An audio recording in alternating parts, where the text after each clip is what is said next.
All right, let's get going today. Hopefully, I've had the technical person take a look at the microphone that I'm using. Take a look at the machine.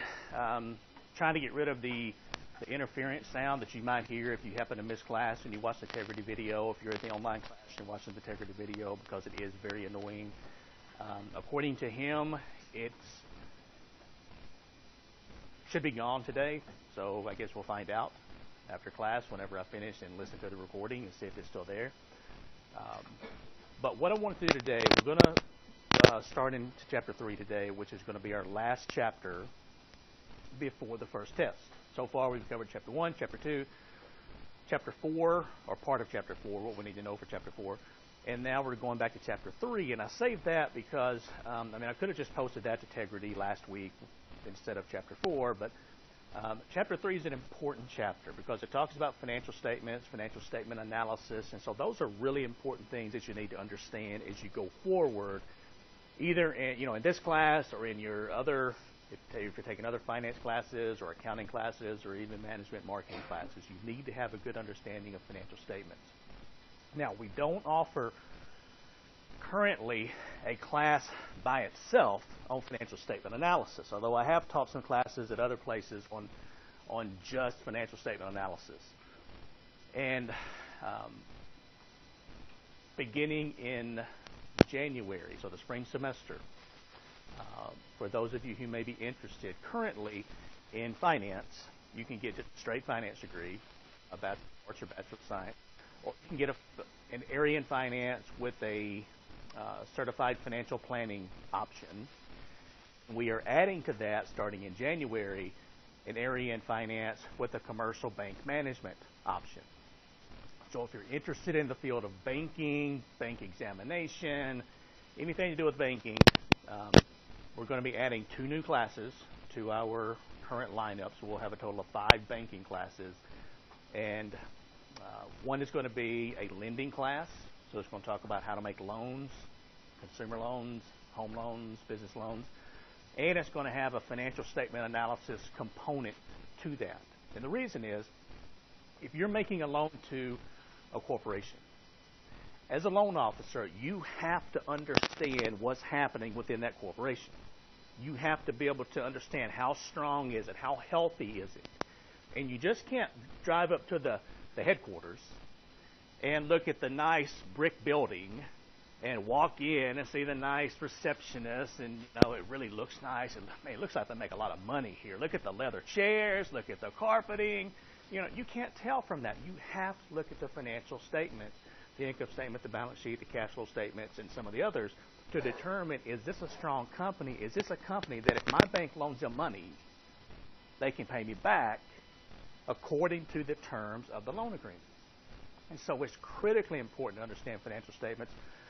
And even if you're not a finance person, if you're in management, if you're in marketing, if you can read your company's financial statements, you might be able to pick up some things early in terms of where your company's going, which means maybe you don't want to stay there. Maybe it's kind of heading downhill and you want to get out before they essentially close down.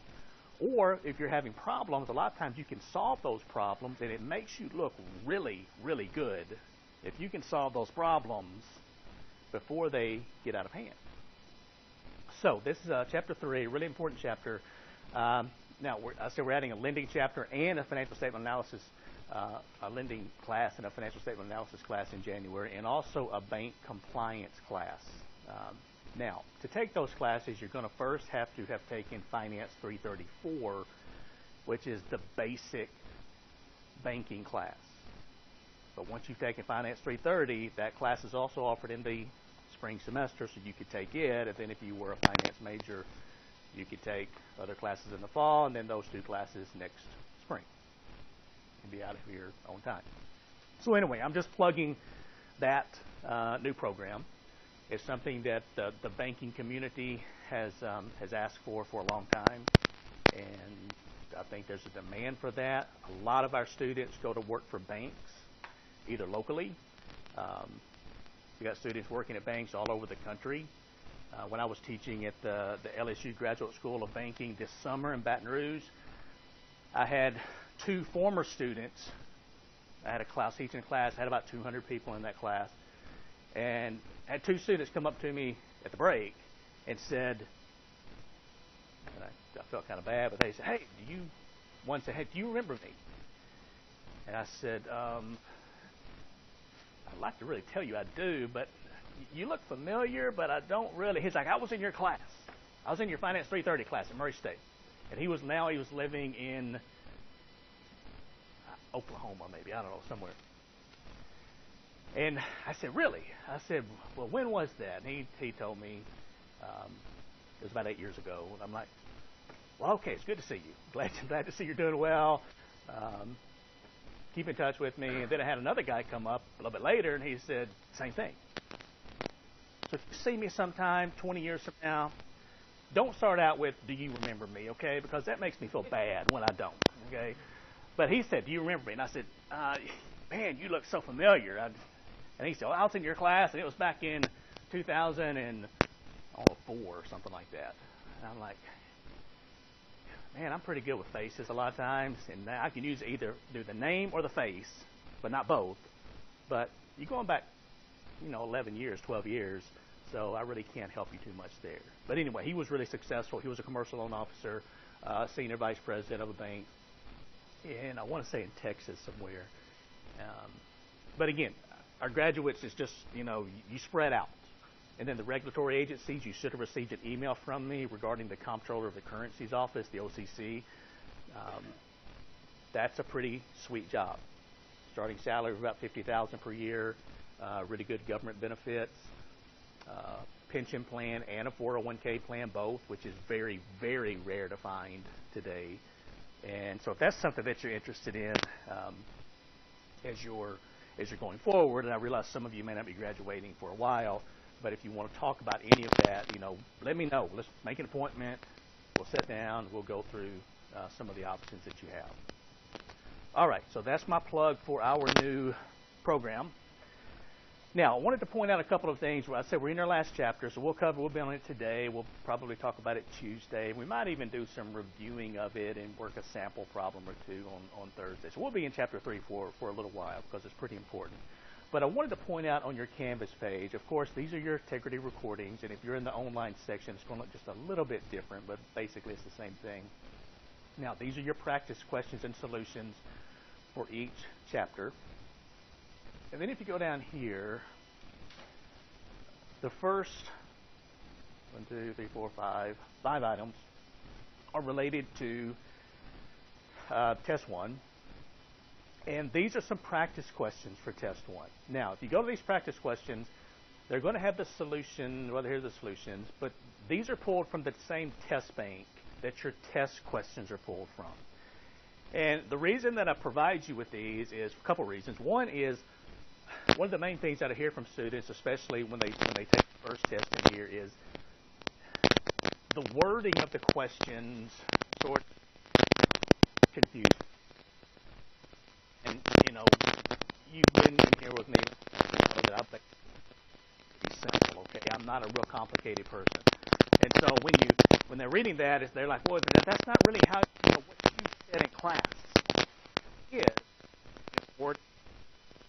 I wanted you to see some examples of this so that you can become comfortable with, okay, I can handle this. It's not a problem. So there are several questions there. And also, I can't promise this, but also some of the practice questions you may see on the test. And that's just kind of a little reward for you actually opening up the file, working through the questions.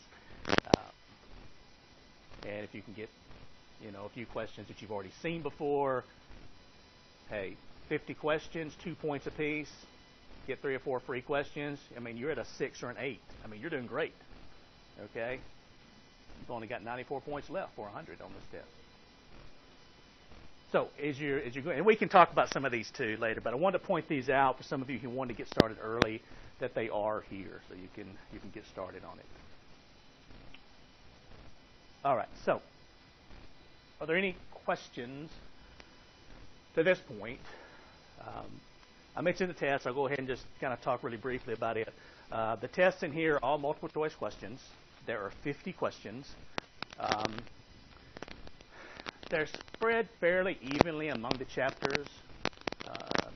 And sometimes students want to know how many questions are calculations versus how many questions are definitions and theory type questions. I think that maybe helps with some of you with your studying. It's probably about a 40%, 35 to 40% calculations and around 60% definitions and theory type questions. And the reason I tell you that is because, again, on the first test, a lot of times, well, you're going to do one of two things. You're either going to, most of the time, you study to your weakness. So if you're not good with the numbers, you spend all of your time studying the calculations, you look at the financial statements, you go through the ratios, you do the tax calculations, you do the depreciation calculations, and when you get to the test, 35 to 40% of that is calculations, and you really didn't spend much time on the definitions and theory, and that's the other 60% of the test. So your grade isn't quite what you wanted. Or the opposite occurs, and you study all the definitions or whatever the situation may be. So again, I just wanted you to know that so you can kind of allocate time as you start studying. One other tip is, if you can, and I know you're all busy, but if you can, starting to prepare for the test as early as possible. It's not good to sit down the night before the test. Hopefully it's not the morning of the test, but the night before the test, and say, I'm going to read all 4 chapters. I'm going to look at all 4 chapters worth of slides. I'm going to listen to all 4 chapters of integrity recordings. I'm going to work all of the practice problems, and I'm going to do it in one night. It can be done, but it's just not good for you, okay? I mean, it's tough. So if you can study a little bit each night as you work up to it, and then the final night or the morning of the test, you're just kind of putting the finishing touches in on it and kind of going over everything one more time, you're good. You'll be good to go. I try to trick you on my test. I don't ask you a lot of stuff that we didn't talk about in class. So, I mean, it's pretty much straightforward. You're here. If you studied, give it your best effort. Hopefully you're going to do great on the first test. All right. Now, chapter 3. We've, again, we skipped over this, and chapter 4 would have made a little more sense when we talked about depreciation and depreciation expense and that type of thing, if we had talked about chapter 3 first, because in this chapter we're looking at financial statements, like the income statement, which does have the depreciation expense category on it, or the balance sheet, which has the accumulated depreciation line item on it. So we'll talk about those in our chapter. Now, you've got to stay with me here. When we're going through financial statement analysis, I'm not going to sit here and lie to you and say you're going to be on the edge of your seat. You're going to be so excited. You probably can't sit still. Okay? It's not like that, talking about financial statement analysis. But it's really important that you understand. So you've just got to take that extra shot of espresso, bring some coffee with you, whatever. I wish I could sit up here and just kind of lecture to you about financial statements and ratios and you understand it. But it doesn't work that way. We've got to just plow through the ratios. Okay? So I'm just preparing you. Everybody prepared? All right. You don't. That's okay. That's good. All right. Let's start out talking about some different financial statements. Has anybody ever had another class in this classroom or had other classes? Have you ever seen anybody use these tables up here? What do they use them for? I mean, like who? Like students? They like old students. Okay, yeah, these things just get in the way. Maybe I could have my stars. Maybe I could pick like 5 students, and you could be the student of the day, and you could sit up here in front of the class, and you could get my view of everybody. And if you see somebody sort of nodding off, you can maybe throw something at them or whatever. That we may have to go with that. Yeah, these things get in the way. By the way, here's 3 cents if anybody wants it. And a pair of sunglasses. They're not my style, but if anybody wants them, right there. There's always stuff left in this classroom. No, they're not mine. They would help to hide my face. That would be a positive, but no, they're not. They're not my style. All right, now some different financial statements. We're going to skip through some of these, but one of these is what's called the stockholders report. This is really a report that contains different financial statements, and this used to be sent out as a hard copy. Typically, that doesn't happen anymore. Normally, this is you get a digital file, and you got your stockholders report. You can open it. It will tell you a lot of stuff about the company that has issued this. Now, stockholders reports tend to be written from a very positive point of view. So it tells you what the company's doing, what their income statement looks like, their balance sheet, their cash flow statement, and it's going to tell you, what products are they introducing, how have their products that they currently offer, how have they done in terms of sales, what's their profitability like, what's happening with their stock price. And again, it's always written from a really, really positive point of view.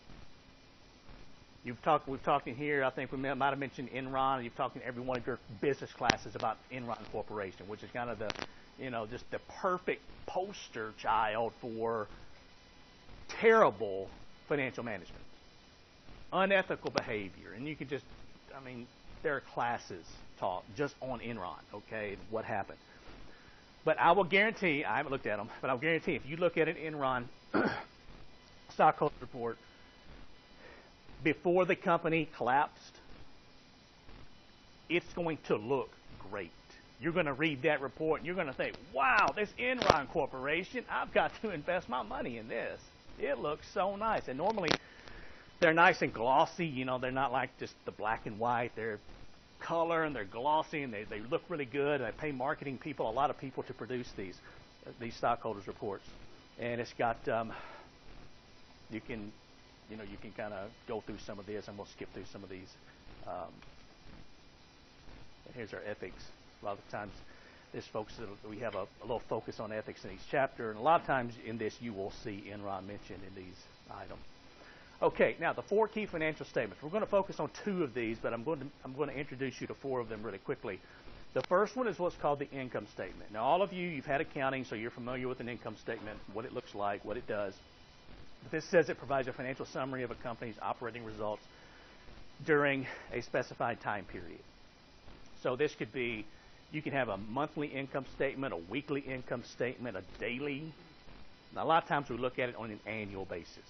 So at the end of the year, 12/31/2014, or December 31st, 2013, whatever the situation may be. This is, and now this is in your textbook actually, in chapter 3. If you do have your book with you, and it's on page.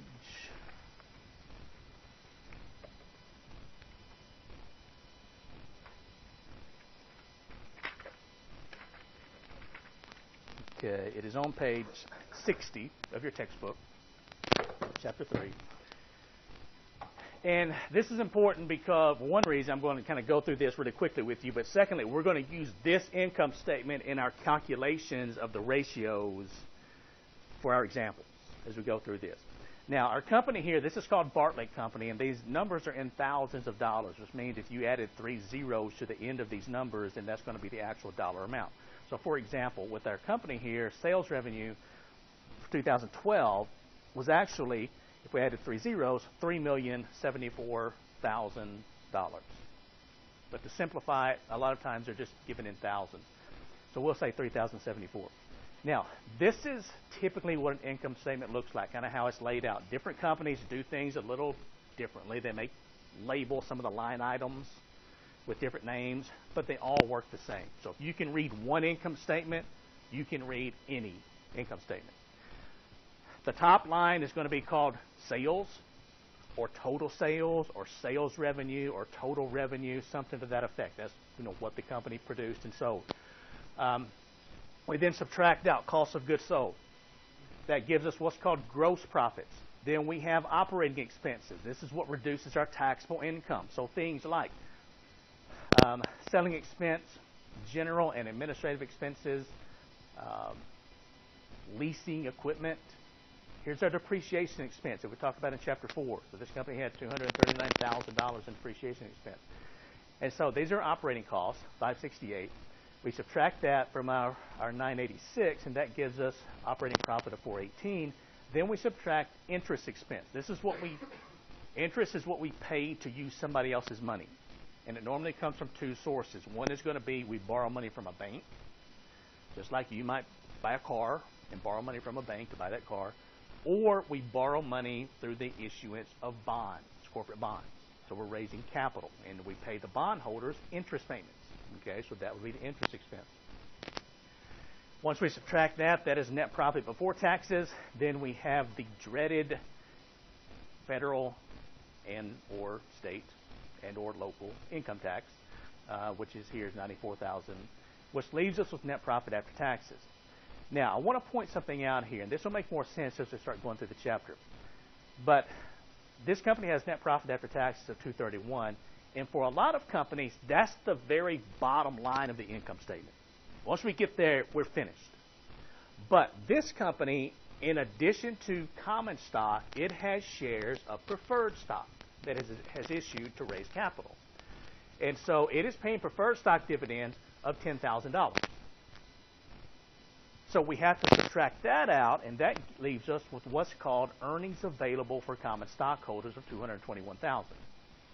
And so now with this money, the $221,000, essentially we can do two things, and two things only.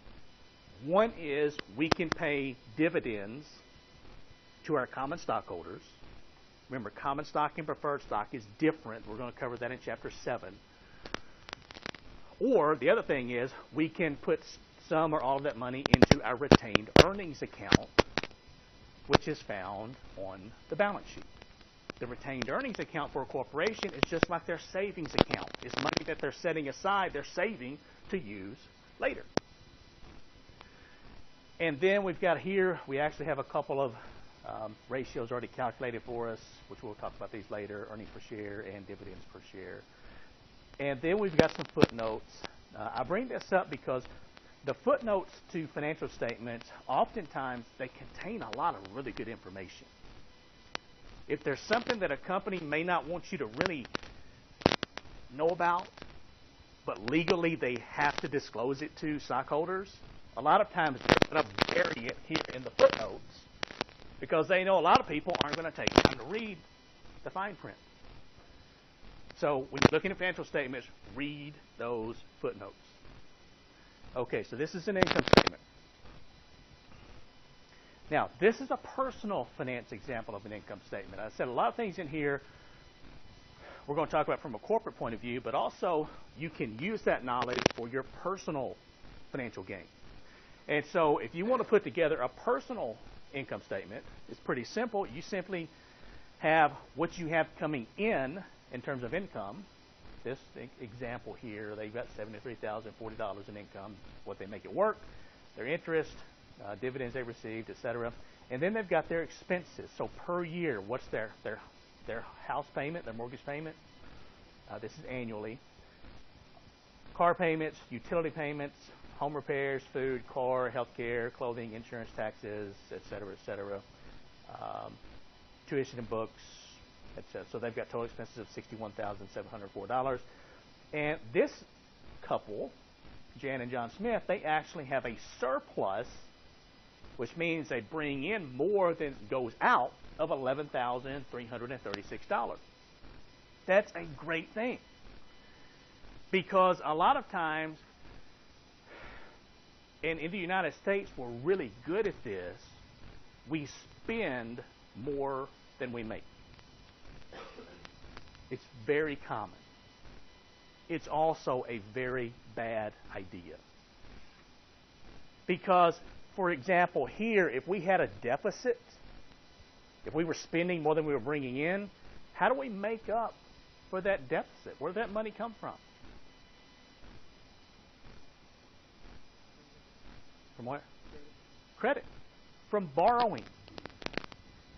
Bank loans, credit cards, which credit card actually is a bank loan.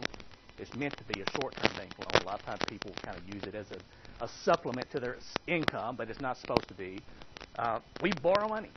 And it is in the past, and we've actually gotten a little bit better at this because of our financial meltdown in 2008, 2009, but the United States has had actually negative savings rates for some years. We save a negative amount of money. That's pretty hard to do, okay? We've got to be spending a lot of money and borrowing a lot of money to actually have a negative savings rate. And if we compare that to other countries tend to save a lot more money than we do on average in the United States. And that's simply because we want everything. We want it right now. And if we have to save up to get it, the hell with that. I can just go borrow the money. I can put it on my credit card. And I'm sure I will get that paid off pretty quickly. But then next month, something else pops up that you've got to have, and you put it on your credit card, and you're sure you're going to pay it off pretty quickly, and there's just a snowball effect. And you get into credit card debt, and I haven't looked at the numbers for this year, but normally it hovers around, depending on which study you look at, the average household has around $11,000 to $15,000 of credit card debt. $11,000 to $15,000 worth. And that doesn't, it's not like it goes down. I mean, it just keeps going up and up and up. So again, something you might want to be careful of. That reminds me also, I'll put in another plug for something else. If any of you are members of groups on campus, fraternities, sororities, clubs, residential colleges, and you think it would be good for your members to hear something about personal finance, maybe credit cards and how to use credit cards responsibly, or investing or saving or anything, I give a lot of talks across campus to different groups every year, and I've given talks at 7 in the morning. I've given talks at 10:30 at night in residential colleges. I mean, it just depends on what the needs are. But if you are interested in something like that, let me know, and I'll be happy to work with you to get that set up. Because, again, keep in mind, you're hearing this. You may not want to hear it, but you do get to hear it at least. So when you graduate and you go out into the working world and you're making money, but you're not going to make some of the financial mistakes that a lot of people make when they graduate from college. Because a lot of your friends never have a single business class. Not one. But all of a sudden, they've graduated. They've got a paycheck. They need to buy things like cars, clothing, televisions, whatever. And they see all of this advertisement of, hey, we've got low interest rate loans. No payments for a year. And people with no knowledge of this, I mean, they're sucked right into these things. And before they know it, they're $5, $10, $15, $20, $30,000 in debt on just consumer items, just stuff. And it takes them, a lot of times they learn better, but it takes 10 years. You don't want to be that person that 10 or 15 years after you graduate from college, you finally learn about this, and oh man, if I'd have known about this when I first graduated, I could have saved myself so much money, so much worrying. So again, you're going to be the experts at this compared to your friends who have no business knowledge. So if you think they'd benefit from some of this, let me know, and I'll be happy to talk to them. All right, the balance sheet presents a summary of a firm's financial position at a given point in time. The income statement covers a period of time, for example, 1 year. The balance sheet is the snapshot of a company's financial position at any one date. For example, a lot of times we'll use, again, year-end information, December 31st, 2014, or whatever it might be. And as the name implies, it balances the firm's assets, that's what the company owns, with what it owes other people, which we call liabilities, and it's what we call stockholders' equity. That's what the owners of the company have contributed to the corporation. This is an example of a balance sheet. This is found in your book on page 63. This is our same company, Bartlett Company. This is as December 31st, 2012. And you'll notice you've got a couple years worth of information here. This just allows us to make comparisons. So that's, and we're typically going to be working with this number, the 2012 numbers. So, again, most balance sheets look similar.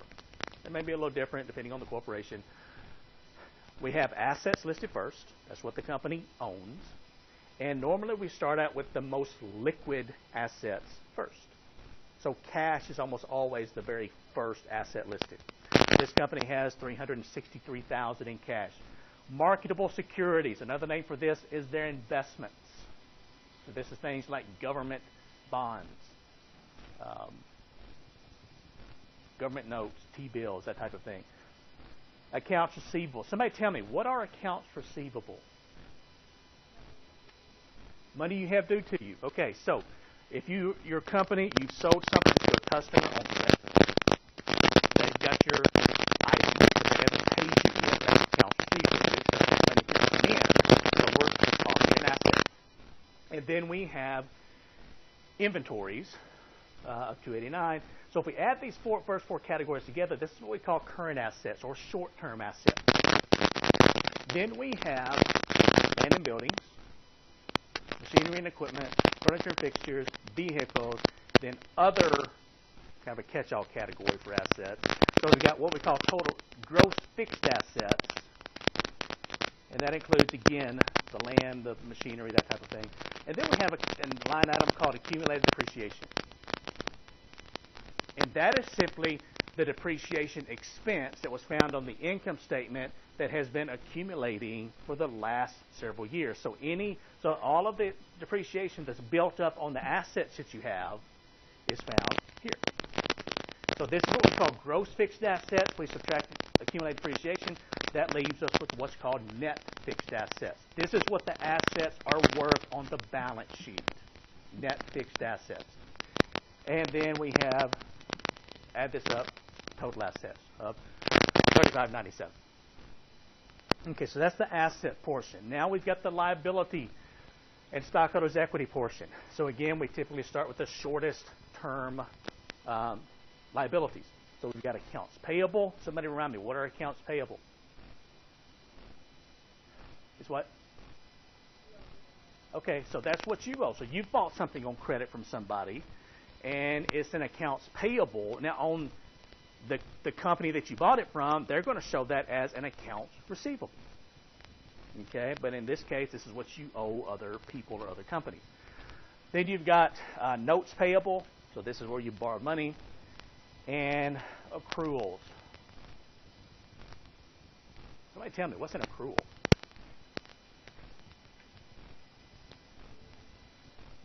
Money what? Say that one more time. No, I can see where you get that because interest does accrue, but that's not actually an accrual in this example. Is that a hand?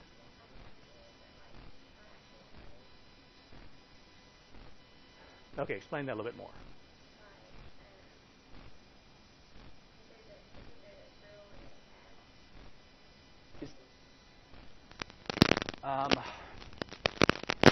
You're getting there. You're getting to where I want to be, but not quite. Somebody want to kind of jump in here?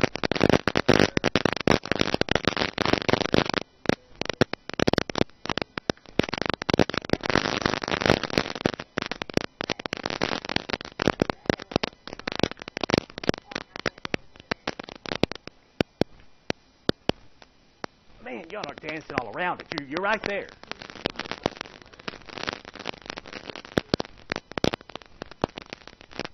Okay, let me kind of bring in maybe what all of you said into one thing. Let's say, for example, that you're going to pay, that you pay your employees,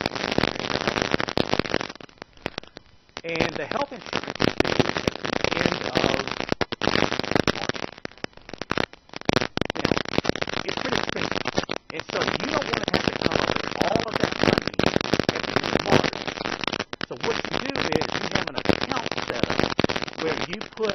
portion of your employee's insurance premium in that account each month.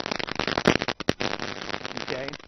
So that's what's called an accrual. The money has been set aside in the account. It hasn't been spent. But you can't really put it up there you can't put it up in accounts payable because you really haven't paid it yet, or you haven't gotten the services. And so it's just money you've set aside for future use. Health insurance premiums is a really popular one. Employee salaries could be listed as an accrual, depending on how often you pay your employees. So again, it's just kind of like you. If you set aside money to pay your car insurance, if it's all due at once, then you could say that's an accrual. You're putting aside a little bit of it each month so that when it's due, you've got it all there ready to pay. Okay, so that's an accrual.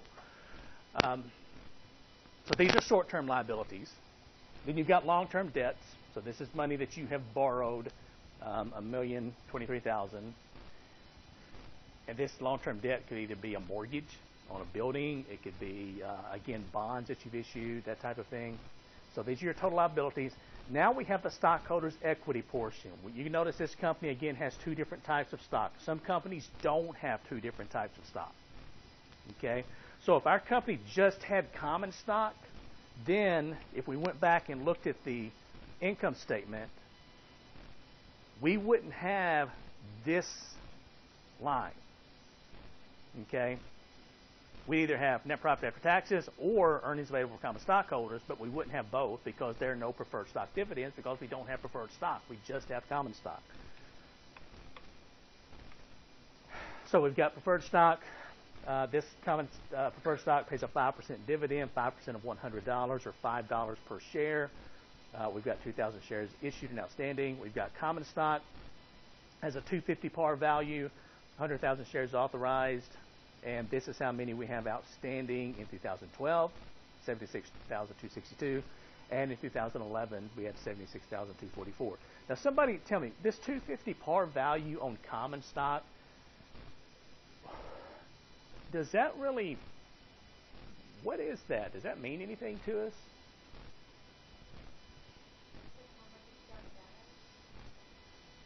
It's partially how much it started out as. It's partly how much each share initially sold for. Okay. I'll go again. Initially, it's what your company valued each share at. That's right. It's what they set aside as like a cash value. Okay, you guys are trying hard. I'm proud of you. You're participating and you're trying hard. I appreciate it. I usually sell for more than that, but if I go belly up, this is all the right. Again, y'all are really trying hard, okay? You really are. Really, the par value for common stock, now not preferred stock, but the par value for common stock typically means nothing. Doesn't really, it's a bookkeeping entry. But now I'm going to go back to where you started, where you said what the stock was it sold for. If you take the 250 par value and you add to that what's called the paid-in capital in excess of par. So if you took this number and this number, added them together, and divided by the original number of shares issued, that's what the stock originally sold for. So it sold for, this was part of what it sold for, the par value, the $250 per share, and what's called the paid-in capital in excess of par. Now, from this point on, once the company issues their stock, their common stock, it can be bought and sold by you or by me, and the company doesn't really care who owns it. So the stock price can go up, the stock price can go down, but that doesn't really help the company because they sell it one time, and then they get the cash for it, and then they're done. So this is the cash that they originally sold it for. Now, it's very similar to you. Let's say you're in a financial pinch and you have to sell your car really fast, and you have to sell it for probably less than it's worth. So somebody comes along and they say, hey, I'll give you $7,000 for your car. Like, man, I know it's worth 10, but I've got to sell it right now. Okay, so they give you the $7,000. You've got the cash that you can do what you want with. They've got the car, and they might turn around and sell it tomorrow or next week to a buyer who will pay them $10,000 for it. You can't go to them and say, hey, you got $10,000 for my car. You need to split that profit with me. It doesn't work that way. You've sold it. It's now their car, and they can do what they want with it. Once this company has sold their stock and raised the cash, then they're finished with it. And then it's you or I, when we talked about financial markets in chapter 2, we're buying and selling the stock, hoping to make a profit, hoping that the price goes up, or if we're going to sell it short, hoping that the price goes down. That's kind of how that works. Okay. Then we've got retained earnings. We said that's the company's savings account. So when they make a profit, they can put a little of their money in here, all of their money in here. It just depends on the company, the age of the company, that type of thing. Total stockholders' equity, and if we add stockholders' equity and total liabilities, it's going to equal $35.97, which should balance with the total assets, which are here, $35.97. And that's one of the things you learn in your first accounting class on a balance sheet. Assets have to equal liabilities plus stockholders' equity. Okay, just one of the basics. All right, this is a personal finance example of a balance sheet. Now, the personal income statement, I do see people do that quite often. You'll sit down and you'll write, okay, I make this much per week or per month, and then I have my payments are so much, and you kind of figure it out if you have money left over, or if you get a second job, or whatever the situation is. I don't see this as much from individuals, and this is a really good thing to do, because what you're doing is you're simply writing down what you own and what you owe other people. And the difference in a personal, from a personal aspect, is what we call your net worth. So this person or this couple, I guess it is, they're writing down their assets. So they've got, cash, $90 in cash, and their money in their checking account, what's in their savings account, money market funds. So this is what they call their liquid assets. Assets they can convert into cash quickly without a significant loss in value. Then they have investments, stocks and bonds, mutual funds, retirement funds. And then they have real estate. So this is probably their house. They've got some cars worth $14,000, household furnishings, jewelry and artwork, etc. So this couple has $147,175 in total assets, which is okay. Now, let me point out something that I've seen a lot of. When you fill out a loan application, if you're borrowing money for a personal reason, to buy a car, buy a house, whatever, you're going to have to fill out something similar to this. So it's going to say, how much money do you have in your checking, savings, retirement, what's your house worth, what's your car worth. And where I see, and I've looked at a lot of these, where I see people tend to, how should I say this? Exaggerate is the word I would use. Where they exaggerate how much money they have, a lot of times is write down these last items: cars, household furnishings, and jewelry and artwork. Or I just call this personal junk. Okay? It's what you own. And to you, your personal junk is valuable for the lot. But I'll see somebody, they'll have up here, they'll have, $500 worth of liquid assets. But then you get down here and they got household furnishings, they'll have $50,000. I'll be like, what? Could you explain this to me? It looks a little, I'm not saying it's not right, but it looks a little out of whack. Could you explain where this $50,000 value comes from? And they love to tell you about it. They go into detail of how much they paid for their big screen television, how much they paid for their surround sound system, and just their furniture, their huge fish aquarium, how much it costs, how much the fish cost that are in the aquarium, and how much money they spend on clothes, and how full their closet is, and their designer shoes. And to be honest with you, that stuff doesn't really matter a lot to a bank. It matters to you.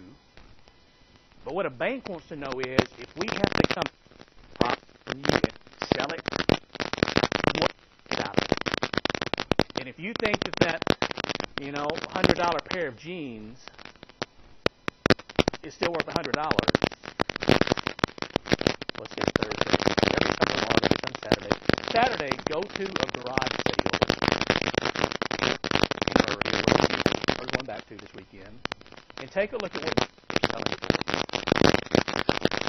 Guarantee you're going to find $50, $75, $100 plus jeans selling for $3, $4, $5. They're just not worth much.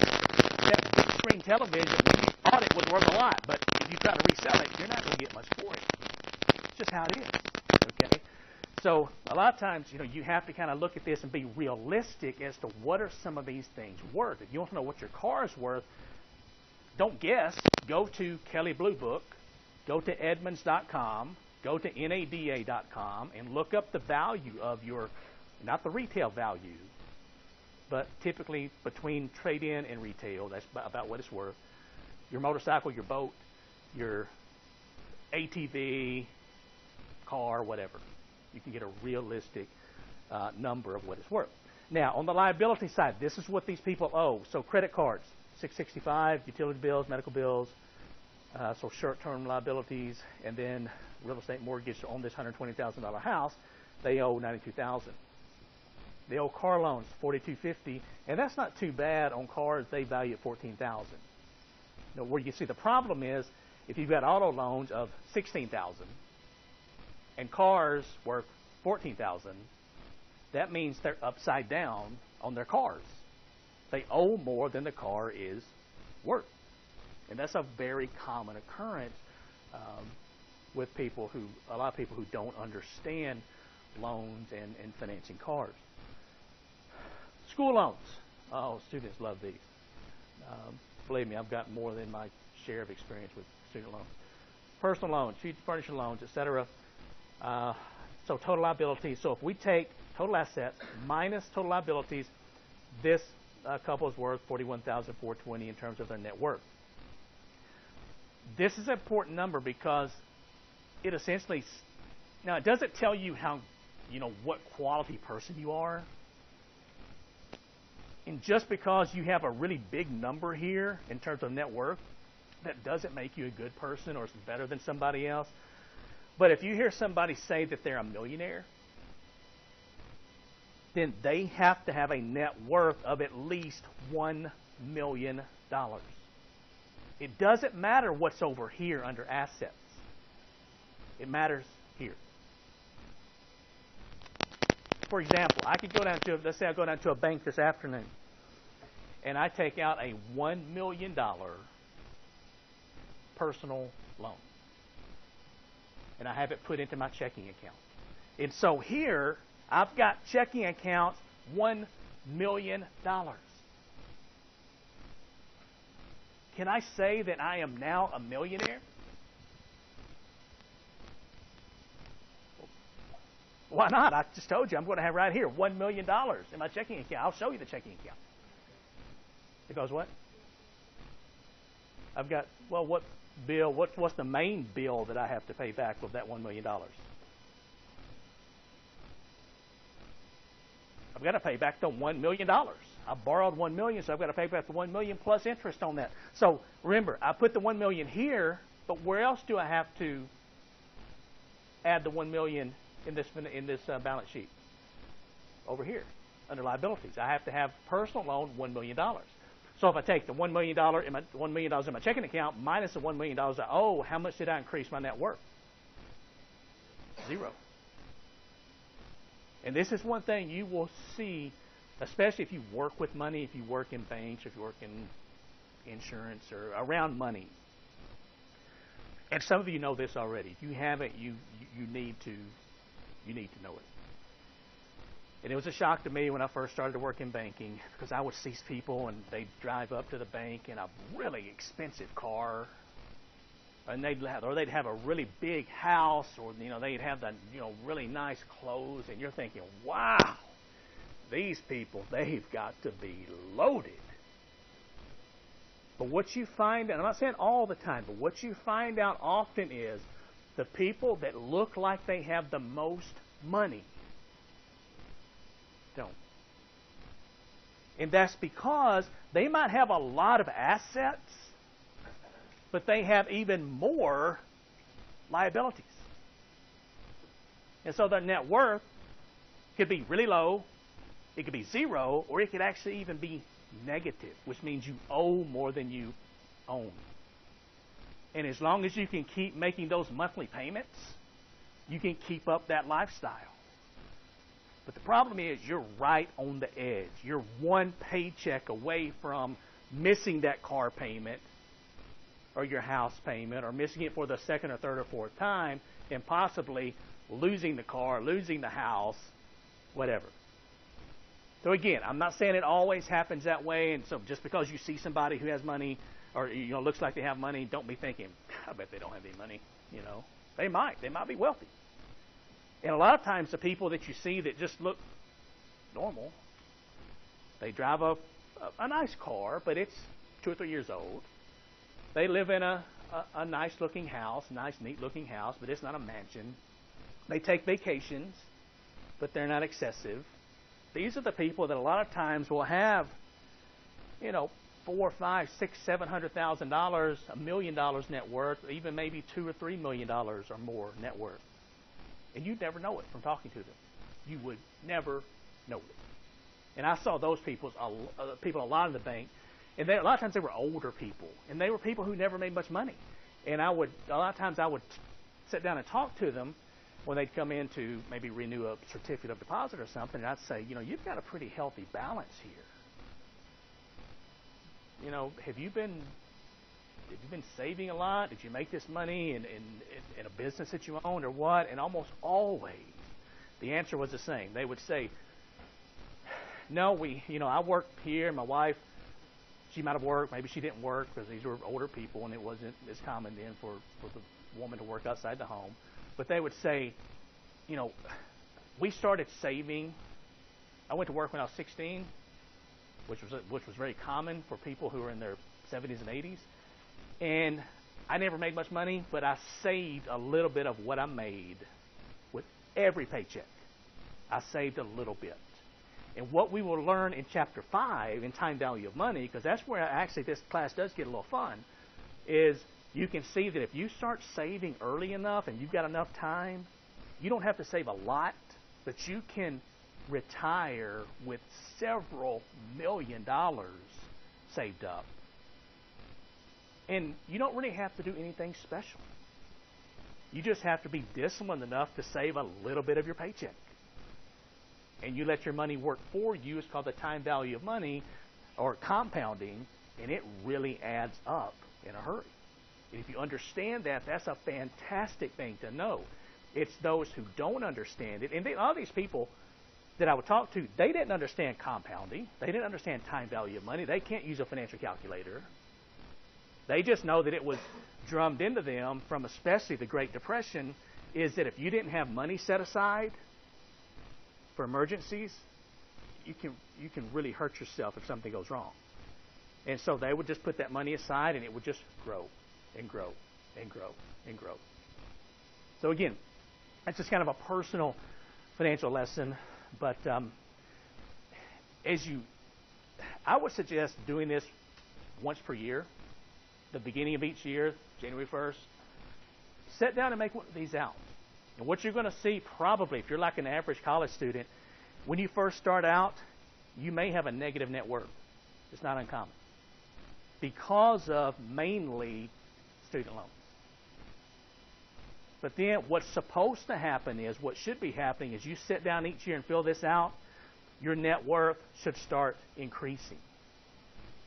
It doesn't have to increase a lot, but it should increase. If it's not, you need to look at your spending habits. You need to look at, your saving habits, and you need to adjust that because that number should be going up when you start working. Okay? All right. Okay, a couple other really quickly. Statement of retained earnings. This is just basically the company's retained earnings at the beginning of the year and at the end of the year. And you can see an example of it here. It's simply, where did we start with our corporation's retained earnings? What would flow in to the retained earnings account? What left the retained earnings account? And what is our ending balance? Okay, so this is the third financial statement. I'm mainly interested in you knowing about the income statement and the balance sheet, the first two. But you need to know what the retained earnings statement is. And then you've got the statement of cash flows. And this shows us the cash created by the corporation. And that cash can come from three separate areas. It can come from operating activities, it can come from investing activities, and it can come from financing activities. And so the statement of cash flows is going to show all three of these. So you can see here, this is our cash flow from operations for this company, $500,000. These are the cash flow from investment activities, a negative $347. And then these are the cash flows from financing activities, a negative $61. So if we take the 500 minus the 347 minus the 61, that gives us a positive cash flow for the year of $92,000. And that's what we're looking for, is that positive cash flow. Because, and again, this is looked at a lot closer by, for example, lenders than it would be maybe by some other groups that are interested in the company. So, statement of cash flows. You've seen financial ratios. Essentially, as we start talking about this, we're looking at the strength of the company. How financially stable, how financially strong is the corporation? As we talked about earlier, you can't walk into the Murray Walmart store and kind of browse around and go, wow, this store is clean, the shelves are stocked, there's a lot of cars in the parking lot. Walmart's got to be a great company to invest in. Okay? You need to look further than that. You need to look at the financial statement. And as we go forward, it's kind of like, I'm going this afternoon. I've got an eye doctor's appointment. Okay? So I'm going to go to the eye doctor. When I walk in, I hope that eye doctor doesn't just look at me and go, man, I can tell you need some help. You need some glasses, you need some contacts, you need something. I'm hoping I'm going to sit down and go through some tests. And they're going to look at my eyes, and they're going to, after going through some different tests, make a conclusion of, you need this, you need that, you're fine, whatever the situation is. Okay? Well, it's the same way with the corporation. You just can't look at it from the outside and determine what's happening. You've got to dig deep into those financial statements, which is not always fun, but it's really, really important. Everybody have a great weekend. Be safe. I will see you back here on Tuesday. On Tuesday, bring your books, bring your calculators of some type, and we're going to start doing some calculations.